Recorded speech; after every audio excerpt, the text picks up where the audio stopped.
When you dream at night, normally you're unconscious in the dream.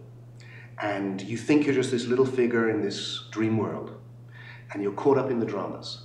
But it's possible that you can be conscious that you're dreaming. It's called lucid dreaming. So lucid dreaming is when you're conscious of dreaming at night. Normally you're not conscious, you're sucked into the dramas, you just think you're the person you appear to be in the dream. When you dream lucidly, you realize, oh, there's a deeper part to my identity. In fact, really, I'm not even in the dream. I'm the dreamer. Mm-hmm. And the whole dream is me. Now, this awakened state that people have been talking about for thousands of years is similar, but now. And that's why I call it lucid living. So in the awakened state now, in this deep awake state, you realize, amazing as this human person I appear to be is, I'm something more than this. There's a deep self. And as you pay attention to it, it becomes very, very obvious. And you start to live lucidly, you realize, oh, what I really am isn't in this dream of life. What I am is the dreamer within which everything's arising. So I'm both in it, as Tim, as this person, and it's in me. And when that happens, you see, oh, what I am is very expansive. And when you experience both, here you see, I'm one with everything. Like in a dream. Like in a dream, the dreamer is one with the dream. My deep self is one with the whole of life. And then Tim's just this fragment through which the oneness is experiencing life. Wow. And when I get both of those, it feels like love, because when you're one with it, you feel love for it. So I find myself just in love with life. So what it does for your everyday life is it makes you very present and it makes you in love with it. You're connected to everything and everyone. My new book is called The Mystery Experience, and I run these events over weekends, retreats, called The Mystery Experience, because the way into the awakened state, for me, is to be conscious of the mystery of life. It's like, here we are, and we think, we kind of pretend to ourselves we know who we are and what life is. But if we really just peel away the surface and look underneath, we haven't got a clue what's going on. What is this moment now? We don't know what it is. Science has shown that none of this is really here. We're on this strange journey from birth to death. We're here for a moment in a universe of 100 billion galaxies. It's profoundly mysterious. Now, when we pay attention to that mystery, when we allow ourselves not to know, consciousness changes. And this deep awake state, this deep knowing of something beyond words starts to arise. And what I've seen and what my book's about taking people on a journey into that, which starts with something as simple as wondering what this is, feeling the wonder of life, looking at just the textures of nature, of ourselves, and just being full of wonder. And that's the doorway. And as you go deeper, you start to discover this deep mystery, and then the deep self, and then this deep love. Wow. And what I found on the retreats that I run is that just about anyone can experience this for themselves over the course of 2 or 3 days.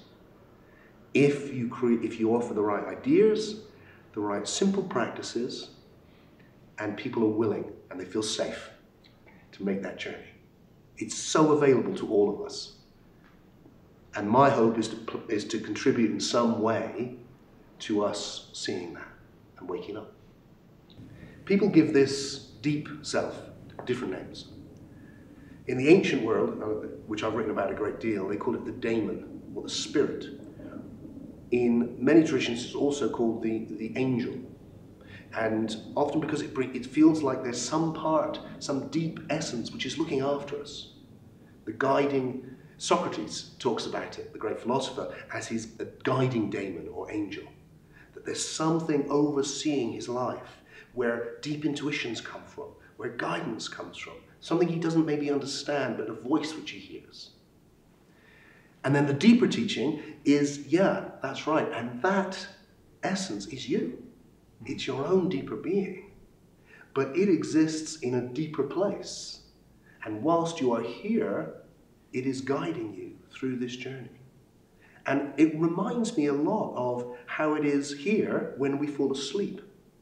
And we dream. And there's a deeper, and there's Tim, and then there's all these dream Tims. And they're all aspects of Tim. And they don't know anything about Tim, but he holds them all within him. And he falls asleep, and he becomes them, and he wakes up, and he remembers them. And the daemon, the angel, the deep self, to me feels the same. That there's a deeper aspect to who I am, and who you are, and who we all are, that falls into this life, and we know very little about it, but we sense it there. And then when we leave this, it wakes up. It comes back into consciousness and is there. Just like Tim with all of these dream selves. And whilst I'm alive, it's this source of wisdom and guidance and love. Like a hand, like something holding me, like a hand to guide me through. I was a boy in the 60s, and I saw the Beatles sing on the television with the flowers, love is all you need. And something in me went, that's right. And then as I grew up into a world that regarded that as somehow naive or, wishful thinking. But actually, it's the deepest truth. And it's the truth you will find at the heart of every single spiritual tradition in the world. And it's been proclaimed for centuries. The problem is no one's taken it seriously yet. That we haven't actually got to the point where we realize, love is what we need. Love is the only thing which makes sense of this life. Love is the only thing which is big enough to embrace the exquisite joy and the awful suffering of existence.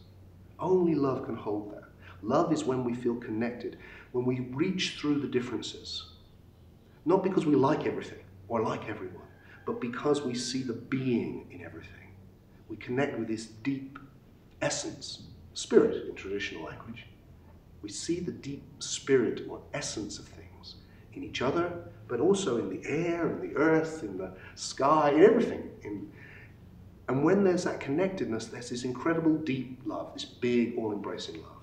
And, well, for myself and for all the people I see, only that fills the hole in the soul. Nothing else will do. And whilst there's a hole, we go looking and we're disturbed and we do terrible things sometimes. But when you find that love, it's the opposite. You just want to heal. You want to bring people together. You want to soften. And you want to bring well-being to being. So what I'm exploring, I guess, is this. It's possible to wake up and to live lucidly so that life becomes like a lucid dream in which you're in it and it's in you. And when that happens, there's this love, this fundamental love of being, because you're one with everything, and love is how oneness feels. And as you then come into your life, you can sense that this deep part of you, as you live lucidly, is guiding you in your life, is a source of wisdom, is helping you make the journey to greater love, to learn how to love and how to be wise. And that state is available to all of us right now.